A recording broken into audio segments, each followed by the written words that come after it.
अभी मैं खड़े खड़े ये सोच रहा था कि इस दुनिया की सबसे बड़ी अनसॉल्व्ड मिस्ट्री कौन सी है, और मैंने पढ़ा कि 1922 का वक्त था। जर्मनी के एक छोटे से फार्म पर कुछ ऐसा हुआ जो आज भी हिस्ट्री के one of the most disturbing cases में गिना जाता है। ये जगह थी हिंटरकाइफेक फार्म, जहां अंद्रेयास ग्रूबर, उनकी फैमिली और उनकी एक मेड को ब्रूटली मार दिया गया। लेकिन ये जो केस है वो एक्चुअली कुछ टाइम पहले स्टार्ट होता है, जब इस फैमिली को कुछ अजीब चीजें दिखाई और सुनाई देने लगी थी। अंद्रेयास ने बर्फ में कुछ फुटस्टेप्स देखे थे जो जंगल की तरफ से उसके घर की तरफ आ रहे थे, लेकिन वापस जाने के फुटस्टेप्स कहीं पर भी नहीं थे। जैसे कोई फार्म पर आया हो लेकिन कभी गया ना हो। फिर पूरी फैमिली को उनके घर के एटिक से आवाजें सुनाई देने लगी। फिर अचानक से उन्हें एक दिन एक न्यूज़पेपर मिला जो कोई भी रिकॉग्नाइज नहीं कर पा रहा था। और सबसे क्रीपी बात यह थी कि घर की एक चाबी गुम हो गई थी। अब किसी भी नॉर्मल फैमिली की तरह इस फैमिली ने भी इन वार्निंग्स को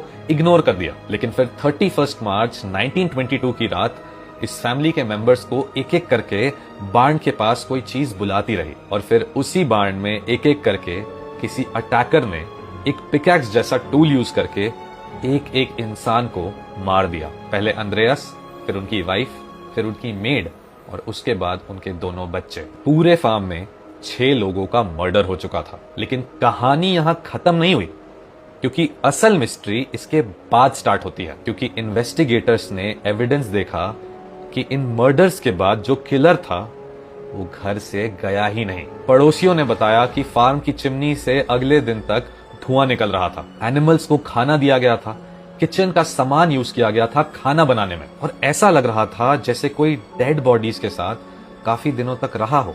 पुलिस ने सालों तक इन्वेस्टिगेशन की, 100 से भी ज्यादा सस्पेक्ट्स को एग्जामिन किया गया। जितनी भी थ्योरीज आप सोच सकते हैं उस हर थ्योरी को टेस्ट किया गया, लेकिन एक भी सस्पेक्ट के खिलाफ कोई भी एविडेंस नहीं मिला, और केस कभी भी ऑफिशियली सॉल्व ही नहीं हुआ। आज 1 सेंचुरी से भी ज्यादा वक्त हो गया है और इस केस के बारे में आज भी कोई भी प्रॉपर एक्सप्लेनेशंस नहीं है। आपको क्या लगता है?